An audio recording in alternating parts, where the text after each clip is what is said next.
Skippy Jon Jones and the Big Bones by Judy Schachner. Skippy Jon Jones was crazy about digging in Miss Dolly Doohiggy's garden, because that's where Miss Dolly Doohiggy's dog Darwin buried all his bones, and nobody messed with Darwin. 2 yards away, Mama Junebug Jones was hanging wash when her kitty boy blew through the sheets like a muddy wind. "Hey, Pickle Pants!" hollered Mama. "Don't run with your mouth full." But Pickle Pants had only one thing on his mind: dinosaurs. "I'm gonna be a famous paleontologist," whispered Skippy Jon Jones, arriving at his room. Then he popped a pickle in his puss. He slapped some glue all over his newfound bone and stuck it onto his model. "And you are my Skiposaurus," he added out loud. "Skiposaurus!" declared Mama Junebug Jones, coming into the room. "Those bones belong to Darwin, and you'd better take them back, for your prehistoric fossil is that snoozing doggy's snack." "And do it now," ordered Mama, "before he wakes up." But the kitty boy had no intention of returning Darwin's bones before he bounced on his big boy bed. First he pounced and he wiggled. Then he bounced and he giggled. All the way up to the ceiling he chanted, "Oh, I'm Skippy Jon Jones, and I bounce on my bed, 'cause I love to eat pickles that tickle my head." Then he flung himself over to the mirror for a head check. "Holy hairballs!" exclaimed Skippy Jon Jones, pulling out his tape measure. "That's one huge cabeza." And using his very best Spanish accent, he added, "My ears are too big for my head, and my head won't fit into my bed. I know I'm not a Siamese cat. I'm a Chihuahua." And quicker than you can say chunky chihuahuas and cream, the kitty boy picked up his cape and pulled on his mask. Then, in a mooey, mooey soft voice, he began to sing. Are you guys ready to clap? "Oh, my name is Skippito Frisquito, and I hunt for the dinosaurito with gigantico ears that's been buried for years under layers of sedimentito." At the same time, the kitty boy's sisters, Jujubee, Jezebel, and Jillyboo Jones, were in Miss Doohiggy's yard watching Darwin sleep. "This is fun," said Jezebel. "Lots of fun," agreed Jillyboo. "The mostest fun," added Jujubee. But Skippy Jon wasn't thinking Darwin. He was thinking dinosaurs, and he knew where to find them, deep within his closet. "Whoa!" said Skippito. "It's a jungle in here." But as soon as he stepped over the threshold, his snifferito picked up the scent of his old amigos, Los Chimichangos. "Stinkitos!" called out Skippy Jon Jones. "I smell you, but I don't see you. It is I, El Skippito Frisquito, the great sword fighter." "Up here, Skippito!" hollered the Chihuahuas. "We are toasting Los Marshmallowcitos Prehistoricos." "Not the prehistoric marshmallows!" exclaimed Skippito. "See, dude," replied the doggies, "but they are as hard as rocas." "That's because they're fossilitos," said Skippito. "Fossilitos schmassalitos," declared Poquito Tito, the smallest of the small ones. "We want to see los dinosaurios with our own ojos," he said, pointing to his eyes. "Por qué?" asked Skippito. "Because, Bobocito," said Don Diego, the biggest of the small ones, "we hear they are really, really big, dude." This news made the Chihuahuas go insano around the rim of the volcano, singing, ready to clap, "Ding-a-ling, ding-a-long, ding-a-lito. You are such a silly Skippito.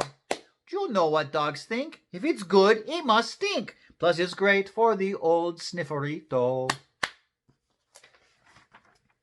But right in the middle of their romp, Mount Itchy Gitchy Goomba blew its top, tossing the doggies right on their rumpitos. But a bump on the rump would become the least of their worries, because boom, boom, boom, boom, boom, boom! The earth began to tremble and shake.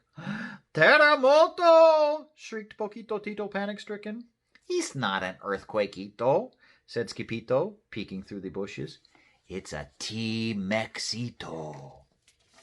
And he wasn't the only dinosaurio. There were big ones and small ones, feathered and bald ones. Some were spiky and frilled with a look they could kill, and they were all doing the same thing. They were dancing. Ay caramba! It's the rumba! Declared the chimichangos, and before Skippito could warn them, the rascalitos had shimmied and shook their way into the dance line. This is loco! Wailed Skippito. You'll be crushed like crispitos beneath the dino's toes titos. But the popitos did not hear. They were too busy singing. Itchy gitchy gumba, dinos do the rumba, with jumbo jaws and giant claws, with horns and beaks and scaly peaks. Itchy gitchy gumba, chimichangas do the rumba, with great big hearts and tiny parts, with knobby knees and lots of fleas. Itchy gitchy gumba. But something had to be done to save them, and quicker than you can say Pachycephalosaurus, Skippito let out a big Jurassico bark. Ruff! Holy halitosis, roared the T-Mexito. I smell the pickle breath of a Skiposaurusito. I am not a Skiposaurus, declared Skippito, whipping off his mask. I'm a Chihuahua. Not the pillow-fighting, ankle-biting, pickle-dripping, dino-tripping Chihuahua they call El Skipito Frisquito, the great sword fighter, shrieked the T-Mexito. Oh, si, that is me, said Skippito with a bow. Then, quicker than you can say Don Diego's dominoes, every dinosaurio stopped, dropped, and rolled far away. Where's the fuego, dudes? asked Poquito Tito. There's no fire, said Skippito. They're just going extincto. Muy bueno, Skippito. We love this stinquito, agreed the Chihuahuas. Then they tossed him into the air. Ready to sing and clap? Diggery, diggeroo, diggerito. We learned something new from Skippito. He scares them to death with his old pickled breath, and that's how we get fossilitos. Then all of a sudden, boom, boom, boom, boom, boom, boom. The earth began to tremble and shake. Every head popped up and sniffed. Dinosaurios, whispered the perritos. No, said Skippito, they're extincto. Si, said the Chihuahuas, es muy stinquito. But it wasn't the dinosaurios that smelled. It was Darwin, and he was knocking on Skippy's closet door. Then click, the door opened, and out tumbled the kitty boy on an avalanche of old dog bones. The next thing he knew, the kitty boy was waking up on the couch. What happened? asked Skippy Jon. Don't you remember, Sugar Beet? asked Mama Junebug Jones. You decided to return Darwin's dog bones. All of them? asked Skippy. That's right, Dumpling, said Mama proudly. That very same night, the kitty boy found Mr. Perfect still sitting in the corner, all covered in bones. My Skiposaurus, he whispered. Then he dragged the cat over to his big boy bed for a good night bounce.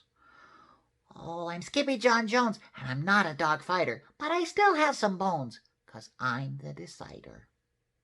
Then he decided to go to sleep.